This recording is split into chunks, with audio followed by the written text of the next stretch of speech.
Bonjour à tous, on se retrouve pour un nouvel épisode de Kowloon Generic Romance. Aujourd'hui, épisode 12, et qu'est-ce que je peux dire d'autre à part que cet épisode était brillant, notamment sur sa fin.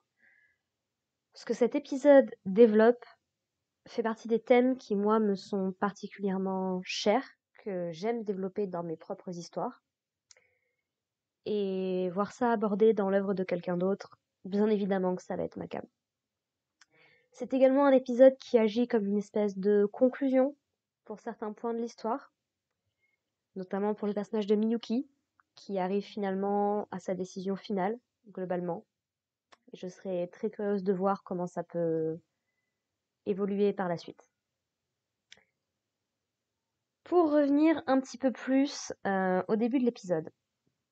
Donc, on a Reiko qui aimerait avoir des nouvelles un petit peu de Yaomé pour savoir un petit peu qu'est-ce qui s'est passé depuis qu'elle a quitté Kowloon. Est-ce qu'elle a réussi à parler à sa mère? Est-ce qu'elle a réussi globalement à régler tous les problèmes qu'elle avait?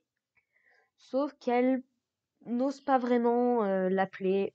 Elle se dit peut-être que ça vaut pas le coup. Elle pense peut-être d'ailleurs que il n'y aura pas de possibilité de sortie, quoi, globalement. Mais Yaomé enfin, va être remis en contact avec Yulong, puisque donc les deux s'étaient rencontrés à Hong Kong via un chat interposé.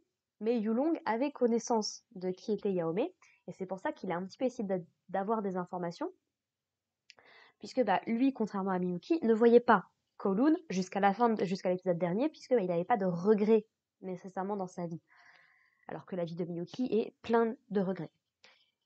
Et donc du coup, on va avoir une discussion entre Yaomé et Yulong, puisqu'en fait Yulong essaye d'appeler Shaoe. Et du coup, ça va être Yaomé qui va prendre un petit peu sa défense. Ils vont mettre un petit peu les choses à plat pour se dire bah oui, je te connais, je savais qui tu étais, il était bon mon petit chocolat qui t'a rendu la mémoire, ce genre de choses. Et il va notamment lui expliquer que voilà, lui maintenant ce qu'il cherche, c'est d'aller. En fait, ce que Yulong essaye de faire, c'est de faire disparaître ce Kowloon alternatif. Parce que lui, ce qu'il veut, c'est protéger en fait Miyuki. Sauf que Miyuki étant ce qu'il est, voilà. Et surtout, cet épisode nous confirme bien, si les doutes subsistaient encore, que effectivement, le Kowloon dans lequel on évolue depuis le début de cette histoire, c'est un Kowloon qui a directement réagi au sentiment de Kudo. Voilà, donc puisque seules les choses qu'il connaît réellement se matérialisent dans la ville. Et il y a on sait pas vraiment, on sait toujours pas vraiment pourquoi est-ce que Kujirai n'est pas la même que dans les souvenirs de Kudo, puisqu'on apprend un truc de malade à la fin de cet épisode-là, c'est que c'est pas le premier été que Kudo passe à Kowloon. Alors on sait bien que c'est un été perpétuel, ce genre de choses et tout, mais à un moment pour que ça reste cohérent, il faut bien que ça reboucle. Et oui, Kowloon, basiquement, reboot. Sauf que, visiblement, on ne sait pas combien de fois Kudo a vécu cet été-là à Kowloon, mais c'est la première fois que Reiko, que Kujirai, n'est pas la même que dans ses souvenirs. Visiblement, d'une façon ou d'une autre, il y a eu un bug, il y a eu un glitch. Alors, on a l'air de nous présenter vraiment Kowloon et Generic Terra comme un programme informatique. On a même un petit focus sur Yulong, qui apparemment est un des développeurs de Generic Terra. Et en fait, ce qu'il essaye de faire, de manière vraiment au niveau du programme, c'est d'essayer de faire s'arrêter ce programme, en fait. Mais même lui n'y arrive pas. Ce qui implique quand même que Kudo, d'une manière ou d'une autre, a extrêmement d'influence sur la ville. Alors, est-ce que c'est aussi simple que Kudo a d'énormes regrets suite à la mort de Kujirai? Accidentel ou pas, ça encore on en discutera. Est-ce que c'est juste ça qui fait qu'il a une telle influence sur cette ville, plus que n'importe qui d'autre autour de lui, et que Generic Terra a répondu à ses regrets à lui? Pour l'instant, honnêtement, on n'a toujours pas de réponse. Est-ce qu'on en aura à la fin de la série? Honnêtement, j'aimerais bien, quand même. C'est pas nécessaire et on peut inventer un petit peu notre propre sauce dans notre tête, ça n'y a pas de problème, mais je serais pas contre une petite explication, voilà, sensée. Je serais vraiment pas contre. Et en gros, donc, ce que la fin de cet épisode a l'air de nous montrer, c'est que l'illusion, en fait, que Kudo a essayé de maintenir, que ce soit Kowloon ou que ce soit Kujirai, comme il explique, ni jamais trop près, ni jamais trop loin, parce que c'est comme ça qu'il a toujours géré la situation jusqu'ici. En fait, cette illusion, elle est en train de se briser. Il sent la fin de quelque chose et le début d'autre chose. Et comme il le dit lui-même, ça l'embête un petit peu. Et semblerait-il que tous les tremblements qu'on perçoit depuis quelques épisodes, je vois ça comme une représentation du fait que Kudo est en train d'accepter une vérité qui ne lui plaît pas et qu'il ne veut surtout pas accepter. Et que c'est ça en fait qui est en train de progressivement de détruire la ville, à tel point qu'à la fin de cet épisode-là, on a littéralement des personnes qui disparaissent. Pas des personnages importants autant qu'on en voit en tout cas a priori juste des PNJ, mais ils sont quand même en train de se faire supprimer du programme quoi. Jusqu'à quel point est-ce que les tremblements sont également en rapport avec la destruction de Kowloon? Ça voilà c'est compliqué, mais voilà, la fin de l'épisode, je me suis dit ok c'est brillant, je veux voir la suite. Bon malheureusement c'était le matin, fallait que j'aille travailler donc j'ai dû attendre ce soir pour tourner ma review et du coup pour regarder l'épisode suivant, mais j'ai très hâte de connaître la conclusion de cette histoire, de voir si elle va me convenir. Est-ce que je vais être déçue ou pas? Je ne sais pas.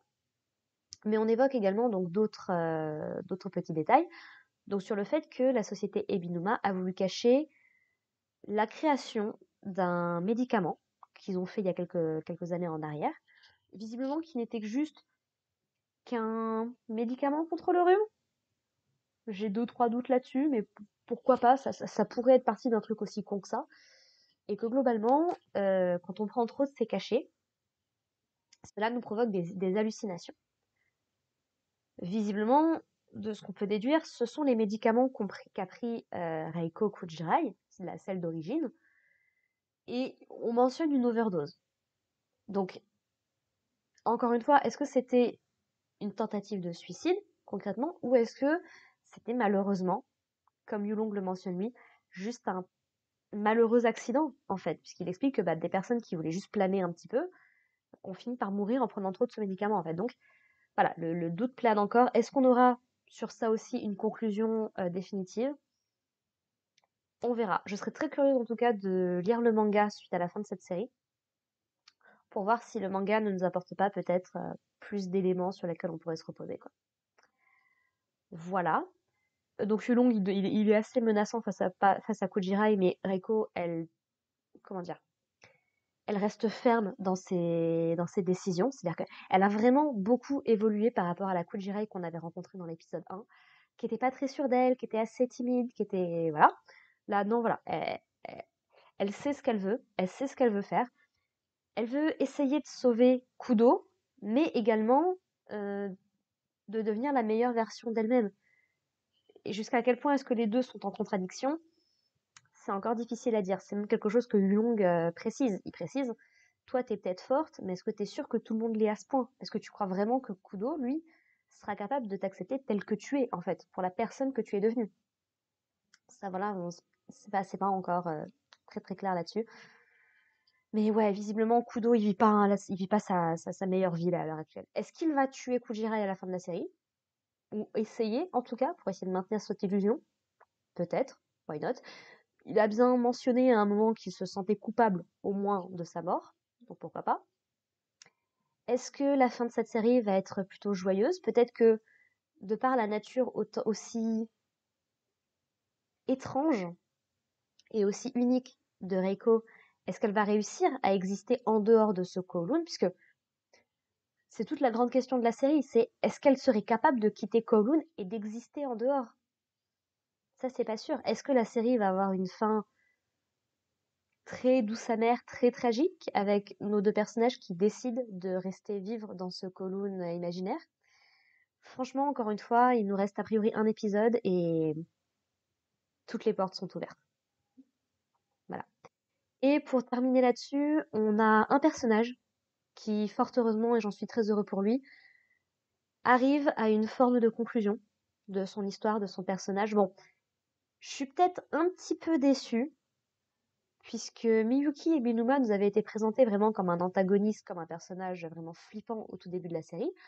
Alors, j'aime beaucoup qu'on l'ait rendu plus humain au fur et à mesure de l'histoire, mais ouais, je trouve que ça passe un petit peu au second plan par rapport à l'histoire de Reiko. Ce qui est pas déconnant, encore une fois, c'est le personnage principal, et lui n'est qu'un personnage secondaire, mais je sais pas. Si c'est vraiment la fin de la série, ouais, je trouve qu'il aurait pu y avoir plus.